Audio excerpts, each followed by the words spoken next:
Well, it's a wet day, but the milking still has to be done.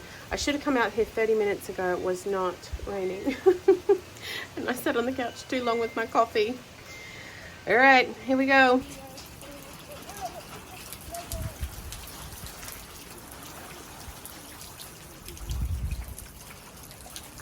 Okay, the rain has eased off for a second, and I'm hoping it'll stay away for a minute while I go get Matilda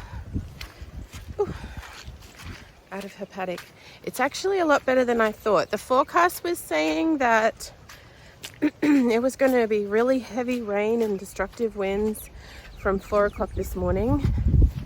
And when I got up at 6, it was windy, but it wasn't even raining.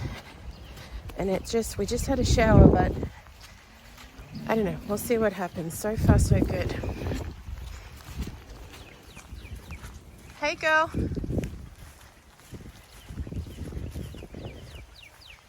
Are you under the tree? Are you under the tree, sweetie? Okay. Let's see. Turn that off.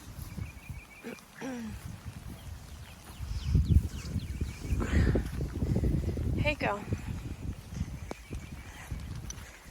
Hey, girl. Okay. Boys are getting hay. We made it in before the heavy rain came back, which is good.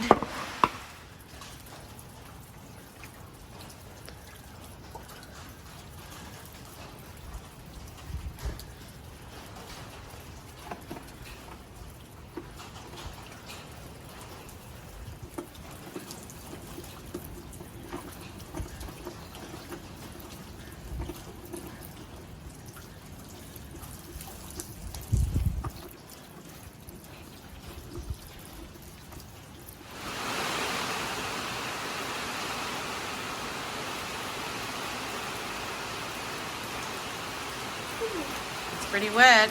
Yeah. No. The rain has eased a little, so I'm going to take her back to a paddock.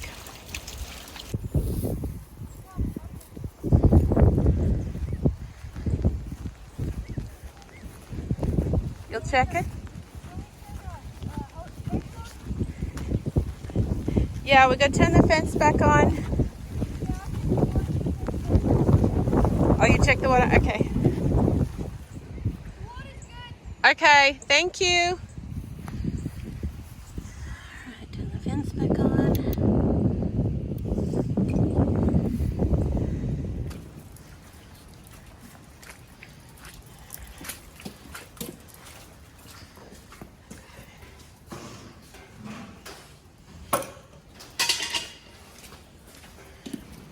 The milk buckets. Everything else can stay. Okay. Good job. I'm just going to sweep this off. I'll be up in a sec.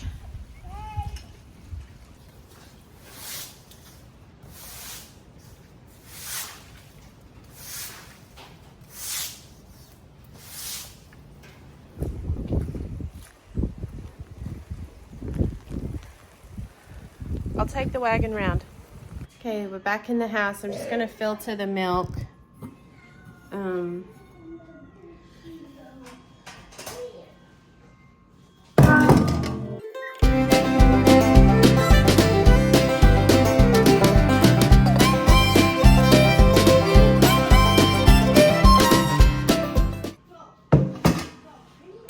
So we got about 3/4 of a gallon, which is what we seem to be getting lately. She's not producing a whole lot of milk. Okay, so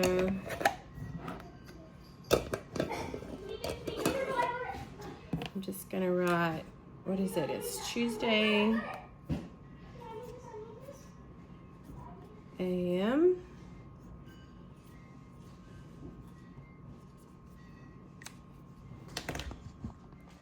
So just Tuesday a.m.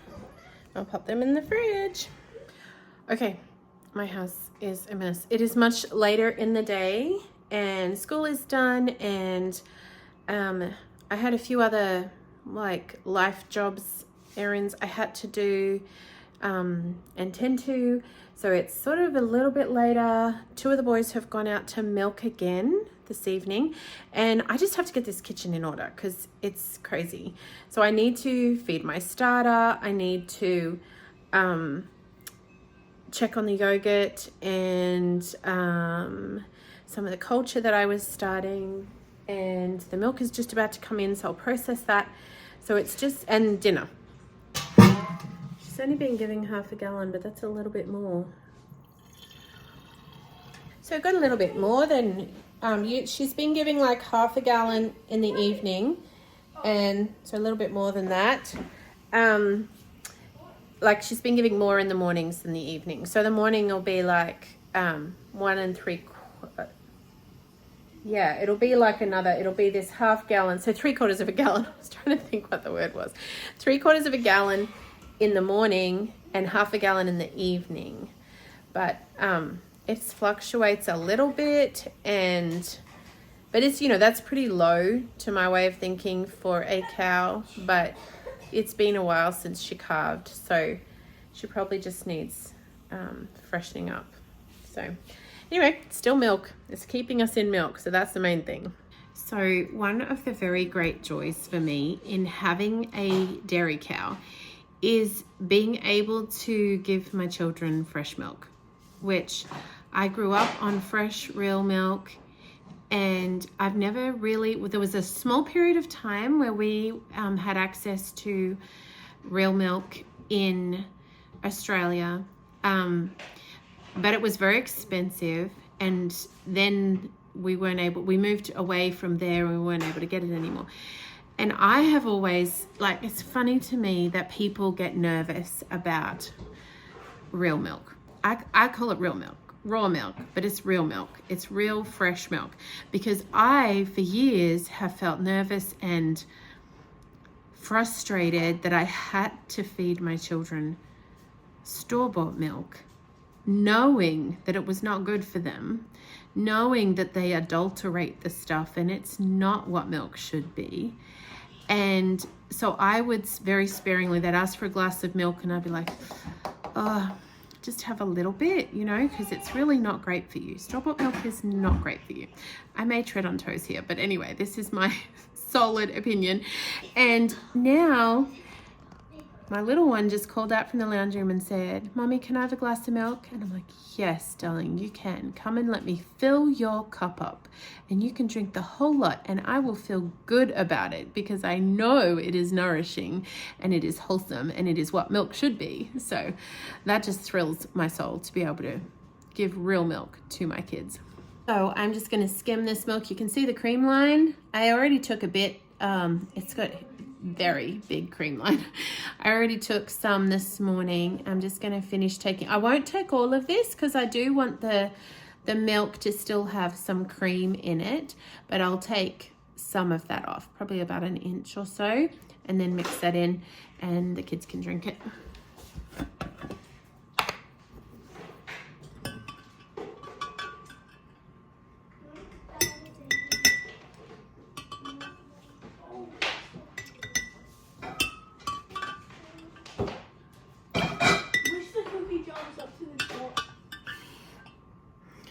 Yeah, we need to make more cookies, don't we?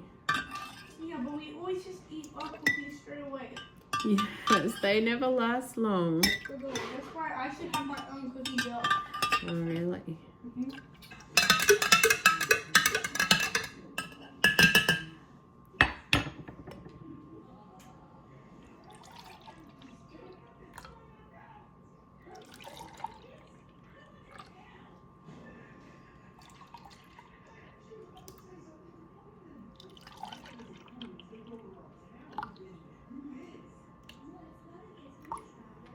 All right, if you want milk, press pause and come get it. No milk on the couches. I love this. No. I can't grab yours, sorry. Now don't sit on the couch with it, please. Okay, talk to me while I clean up this kitchen a little bit and wash these milk buckets. But of course there's other dishes as well, not just milk buckets. So a bit frog in my throat. Bit of background as to where I come from with this whole dairy thing. Dairy in the kitchen, dairy in the house, fresh, real dairy. I did have, I can see now, I didn't know it at the time, a very privileged childhood. We grew up very poor. We did not have much. I grew up in hand-me-down clothes. I grew up, everything was secondhand. We always drove old, banged up vehicles. But I grew up on real food. And that is not that common, unfortunately, these days. And I grew up with a beautiful childhood of running outside, climbing trees, taking care of animals.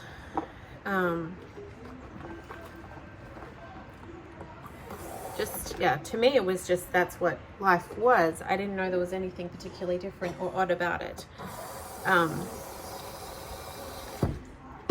But so I grew up on a beef and sheep cattle property in New South Wales. But then when and my dad always, that entire time, which was up until I was about 14, always had 1 or 2 milk cows, which he hand milked, and we always had a stainless steel bucket in the fridge full of milk, raw milk, and then, you know, Dad would bring it in and filter it, and sometimes Mum would make butter, but not always, because we did love our cream. Always had fresh cream on my porridge in the morning with a bit of brown sugar. So good. And then we moved to a dairy farm and lived on a dairy farm in Victoria for 5 years. For basically the remainder of my childhood. And I remember, so fresh, real milk is all I ever knew until I was 17 or 18 when we moved to the city. Big life change. And I remember when we had the dairy farm, I remember Dad saying at some point, I don't know how it came up or what the story was, but I just remember him saying, you know, because we had potty calves, so we milked, it was a pretty big dairy, I don't know, I don't even really remember the numbers, but the craft tanker would come and we'd sold milk to the craft factory, and he would, we had potty calves, and he'd feed the potty calves milk out of the vats, because the milk got, you know, on a big commercial dairy, you've got everything, there's no more hand milking, it's all, you know, machine milking, and the milk goes through all this pipeline into big vats, and then it gets pumped into the tanker when the tanker comes. And we would feed potty calves, and it was often my job to feed the calves before Dad would then sell them on. And I remember him telling the story, if we have to feed the calves, oh my goodness, we have to feed the calves the milk from our farm. We could not buy milk to feed them because they would die. And I was thinking, what in the world do they do the milk to make it so bad that the calves would die? And that it's just adulterated. It's not real milk. It's not. It's no longer fresh or raw or really what milk ought to be. Now I do understand why when you're processing milk on a commercial scale and it is going through all of the tubes, and you've got the milk machines, then you've got the piping and the hosing that carries it all the way through to the big vats, and then you've got the vats themselves, and there's they rotate and keep it chilled, but then Then it's transported from there into these big tankers, and then from the tankers to the factory. There's a lot of points of contact, and there's a vast, not like meters and meters, what would you say, yards and yards of piping that milk gets pumped through. It's very hard to keep all of that clean to the degree where you will not get any contaminants. Completely different story from hand milking with fresh milk going into a clean bucket from one clean bucket, filtered into a glass jar and put in my fridge. There's just no comparison. Like, this is extremely healthy and good for you. And I understand on a commercial scale why they have to do what they do, but that does not change the fact that you are changing the milk. Now, I have also, my dad said they would put like a blue food dye in to make the milk appear whiter. They're heating it to really high temperatures, you know, the pasteurization and the things they do totally changes the biology of the milk. It changes the way our bodies then respond to it, and they don't know what to do with it. It's no longer a food our bodies recognize or can easily assimilate. So that has always stuck with me, that story, aside from the fact that I grew up on nothing else but raw fresh milk. And I remember when we moved to the city and had to start buying milk, I hated it. I hated it. It was so disgusting. I was like, oh, this is gross. This is not real milk. It doesn't look right. It doesn't taste right. All of those things. So I've never, you know, I always thought it was quite odd that why would people have concerns about the health of raw milk? It's so strange to me, because I knew no different. That was what I grew up with. But I do understand not everyone has had that experience.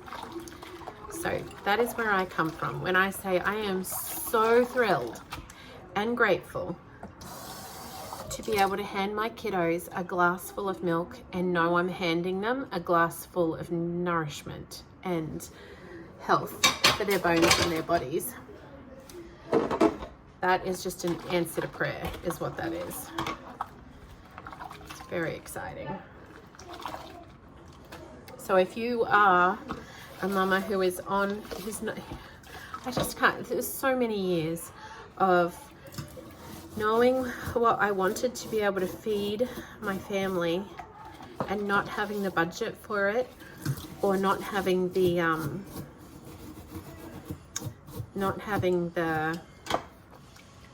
availability, because I do really think it's just criminal that real food isn't freely available, and we have this pseudo food, you know, this fake food that is not doing our bodies any favors. It's not growing healthy humans, and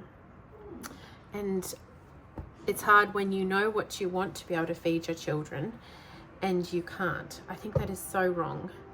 So if you are in that place, I hear you, and I don't know, it just for us has been a long road, and we're certainly not there yet. Like, I would love to have our own pigs.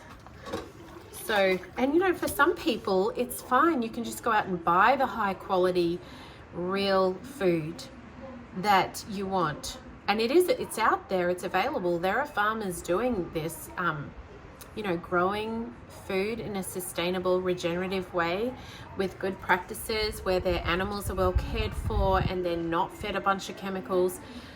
There's farmers out there doing that, and if you have that available to you and you have the budget for it, that is awesome.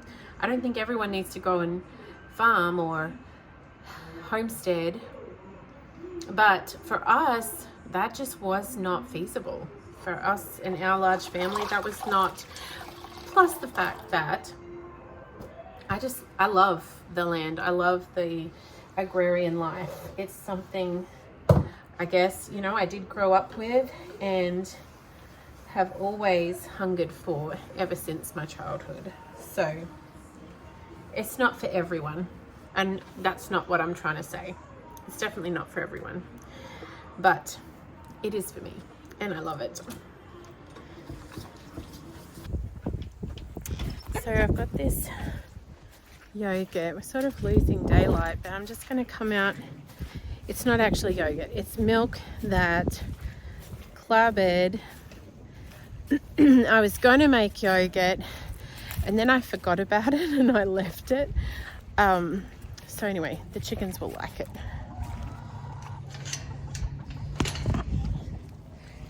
When's your chickens? When's your chickalookers? Chooky lookers. Now, what I'm hoping is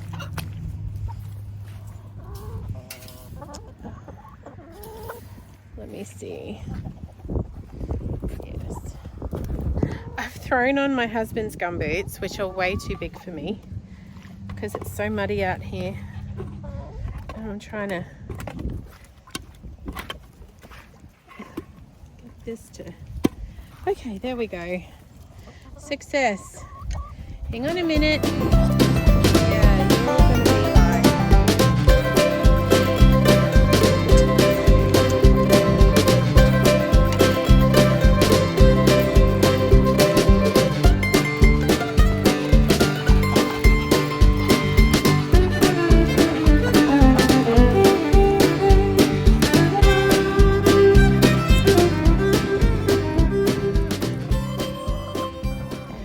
jar, so I need to find another little container.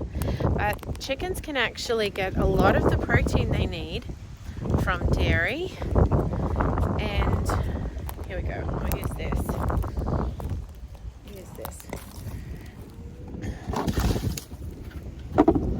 It's filled up with some rainwater.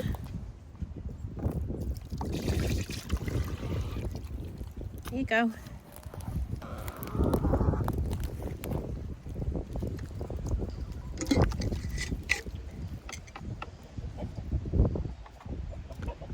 The other thing I need to do, we've lost light, we've stopped and had dinner, is feed my starter. I have a couple of starters. I have a white flour starter and a freshly milled starter.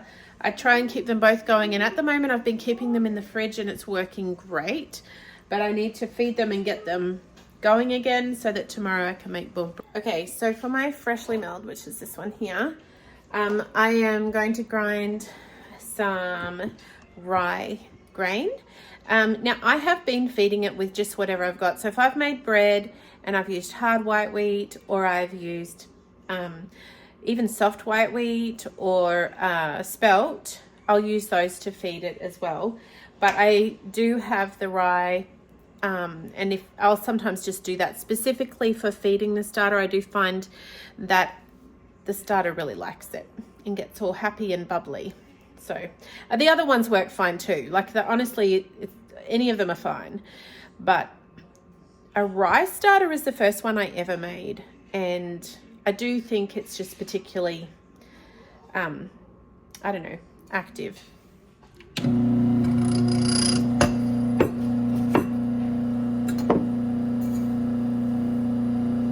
They actually have this lovely sort of greenish tinge to them.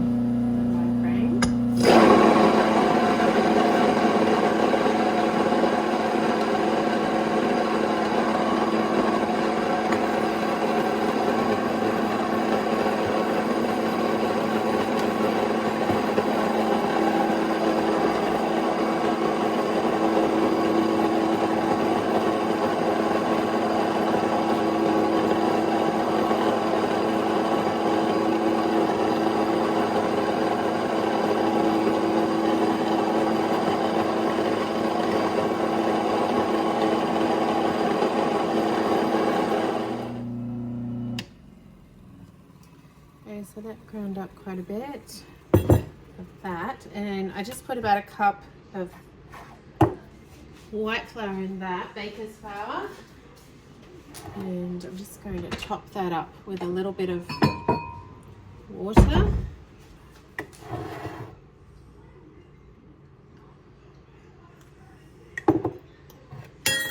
Now I really, let me see if I can get this angle. I really should have done this yesterday. I really should have fed my starters yesterday and got everything active and going.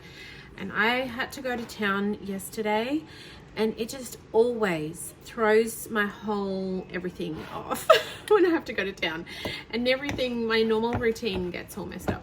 So, which is a me issue, I realize, but anyway. So I am doing it a day late. I'm doing it Tuesday, and I will feed this more often if I'm doing a lot more baking, but generally I feed it about once a week, because keeping it in the fridge, which I got this idea from Mary from the Rose Homestead, who has awesome videos on making freshly milled breads, and she keeps her starters in the fridge. And she doesn't get them out and sort of let them activate and then use them. Like, she uses them straight out of the fridge, and I didn't know you could do that, and it has made everything so much easier, and it's working great. Like, actually, since I started doing that, I'm getting I feel like a better rise out of my breads, especially my artisan loaf that I make is like just huge. So I don't know why, but I'm getting a really good rise now that I'm keeping my starter in the fridge.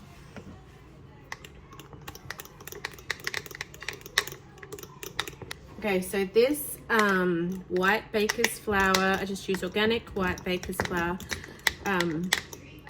starter. I mainly use this for when I'm doing my cinnamon rolls, sourdough cinnamon rolls, or a white, if I have a customer in the micro bakery request a white artisan loaf, I'll use this. But for my breads, I mainly use this one for our family. But it is nicer, if I'm making cinnamon rolls for our family, I will use this one. Okay, so I've just popped a lid back on that, and it'll go back in the fridge. Now this one's got quite low. I used this a lot last week. So I'm actually going to put like a good 2 cups in there. I may even add more. Add in the water. And I'm not really measuring any of that. I'm just eyeballing it to get the right consistency.